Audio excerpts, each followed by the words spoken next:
Hello everybody, it's time for my end of the year book tag. I'm excited to be doing this. I originally wasn't going to, but I saw so many people doing it on YouTube and I was like, it seems so much fun to be able to just talk about a lot of your favorite books of the year. So I decided to do it.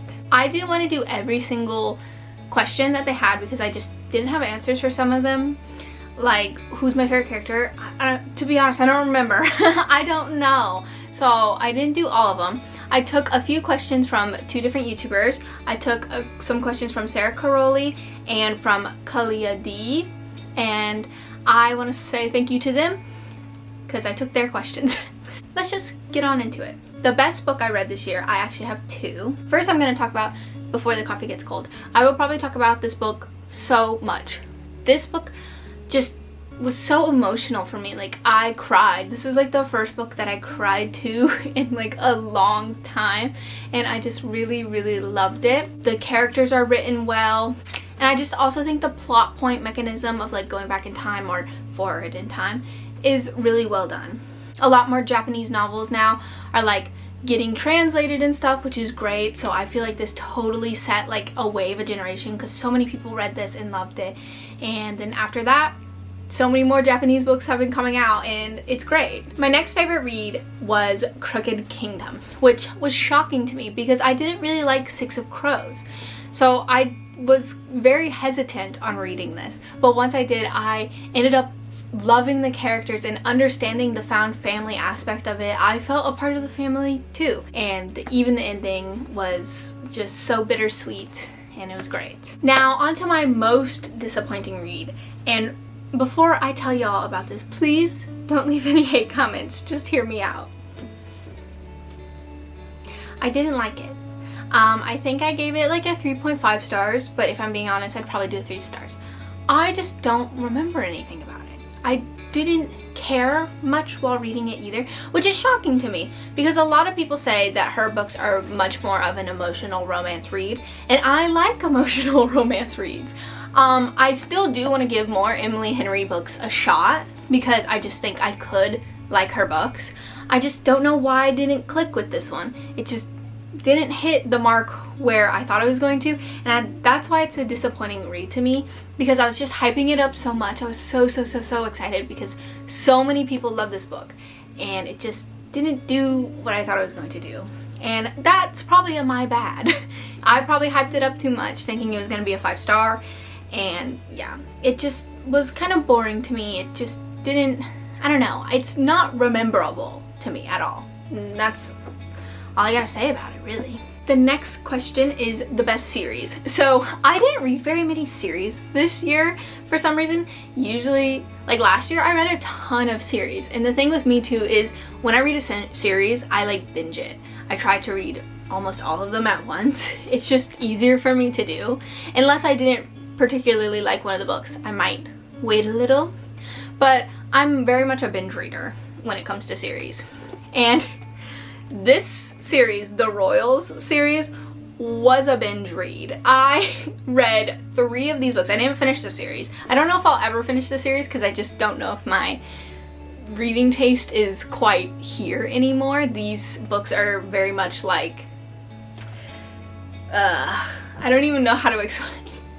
I don't even know how to explain what these books are. These books are just like absolutely crazy nonsense shit happening all at once, and it's so ridiculous. I like was giggling sometimes because of how stupid and like just crazy the concept of these books were, but that's what made them interesting. I couldn't put them down. I read 3 of them within like 4 days. Like, I was just constantly going. I sat for 6 hours straight reading these books. This series was my best series this year simply because of how quickly I was getting through these and how like engaged I was. New favorite authors I discovered. Alright, we're bringing it back. We're bringing it back to Toshikazu Kawaguchi. I just think he's such an amazing writer. I can't even believe that I read this book only this year. This book to me feels like it's always just been ingrained in my brain. Like, it just feels so home to me. So I definitely think he is definitely one of my new favorite authors. I'm going to be looking out for a lot more of his books, and I'm going to finish the series. Another author that I'm going to look for more of their books is Shauna Robinson. I loved The Secret Book Club. I thought this book was so good. It had such good emotional depth. It is a romance, but I tend to think of it more as a fiction with romance in it. Like, it is a fictional story about her creating a secret book club, and I just loved it. I loved the aspect of the secret book club. I loved the romance within it. I love the main character. She is so fun, so cute. I love her, and it was just so good, and I'm definitely gonna look out for more Shauna Robinson. The longest book I read, it was this one. This one is 600 pages. It's fucking huge. I think I gave it a 4-star. That's it. That's all I have to explain about this book. I'm not gonna really explain the plots to these books unless I feel like it's necessary. And I don't feel like it's necessary for this one. Y'all probably know this one. This was the biggest book I read this year. And now on to the shortest book I read this year was The Salt Grows Heavy. It was 97 pages. That's a very short book, but it was a very good book. I do recommend this if you like horror. So for my favorite cover of the year, I do have 3. There's just so many good ones to choose from. First, A Far Wilder Magic. Like, look at this cover. It is so gorgeous, so romantic. I feel like it really tells you how romantic this story is going to be. Also, A God of Jade and Shadow. This is a dazzling fairy tale, a whirlwind tour of 1920s Mexico, vivid with jazz, the memories of revolution, and gods, demons, and magic. I just love the vibrant colors, and I just feel like I love the like cultural aspects of it. I just think it's so beautiful. Last but not least is Kappa. I just love this artist and this illustration that they used for this. Also, my favorite yokai is a kappa, so duh, I'm gonna love this one.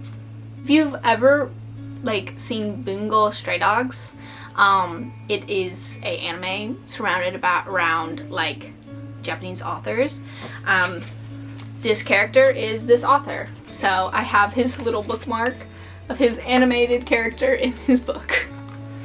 Fun little fact. Now for my favorite audiobook, it has to go to Vera Wong's Unsolicited Advice for Murderers. This audiobook was so good, and I loved the voice acting for it. I thought she did such a good job. I will say I didn't like when she did the little girl character. That was the only part, but she spoke not very often. But I do love it. I loved the book. I loved the audiobook for it. I thought it was great. So I have to say it was my favorite audiobook of the year. A book I haven't been able to stop thinking about. I'm sorry, I have to do it again. I literally mention this book all the time to anyone who will listen. I don't know how many more times I can reiterate how much I like it. So the other book that I can't stop thinking about is Mother of Strangers, especially within this time of what is happening within Palestine and stuff.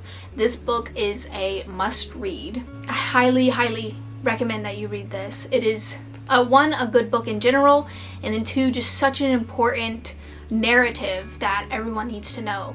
A book that I want to reread. So as I mentioned before when I said that Crooked Kingdom was one of my favorite books of the year, I didn't like Six of Crows. Now knowing how much I do like Crooked Kingdom, I do kind of want to reread Six of Crows to see, like, is it better now knowing what I know and loving what I love, loving whom I love. Now I want to read this again to see if the rating will get higher. So I have 3 books that I wish that I got to this year. One is Emma. I bought this earlier on within this year because I wanted to read a lot more classics. Unfortunately, I hate the edition that I got because it is just so tiny yet thick, and it's just hard to read. And like, look at these pages. Ugh. Oh my god, wait, I didn't even notice how bad these pages were, because like, look, chapter 13 starts in the middle of the fucking page. Ew! Why did I get this edition? I don't like this edition at all. I wish I got a different one, but I bought it, so I have to read it now in this edition. I'm not gonna get another one. Next is Legends of Lattes. If you have watched my videos, you know how much I wanted to read this in the fall time, but I did not, because I might just go ahead and read it in the winter time. It's a cozy fantasy. Cozy fantasy you can read within fall, winter, honestly, whenever. So I'm probably just gonna go ahead and read it within the winter time. But I do wish I read it in the fall. And lastly, within this category is Soul of the Deep. I read the first one, Skin of the Sea. This is an African folklore mermaid fantasy. So because I didn't like love the first book, I was kind of hesitant to pick this back up. It's a mermaid fantasy. I want to read it in the summer, and unfortunately the summer has passed by, and so now I'm waiting till next summer to finish the series. A book I'm glad I got off my TBR is, again, I don't want to hear any hate comments, please, Magnolia Parks. I'm glad I got this off my TBR because I didn't like it. I don't hate it per se, but I don't care. I literally could not care about these characters and what happens to them. The man's a cheater, never forgiven in my book. And that's the end of that story. Like, this book would be 2 pages for me. He cheated on me, I'm done, bye. Books that I wish were made into a movie or TV show. I'm gonna have to go with Vera Wong and Her Unsolicited Advice for Murderers. I think that one would be such a funny TV show. Also, I'm gonna go with The Secret Book Club. I think, again, within this day and age, this is a book that needs to be, like, brought to life with a lot of the banned books happening. This kind of, it's not exactly the same, but it has the same aura. Now my reflections and New Year's goal. I really loved a lot of the books I read, but I do feel like I wished I read more quality books. I think I just had a lot of 3 stars, which is fine, but I do wish I read more quality books. I do want to get better into DNFing too. I feel like I was just reading books that I didn't care about simply because I was afraid to DNF them, because I was like, what if I might like it?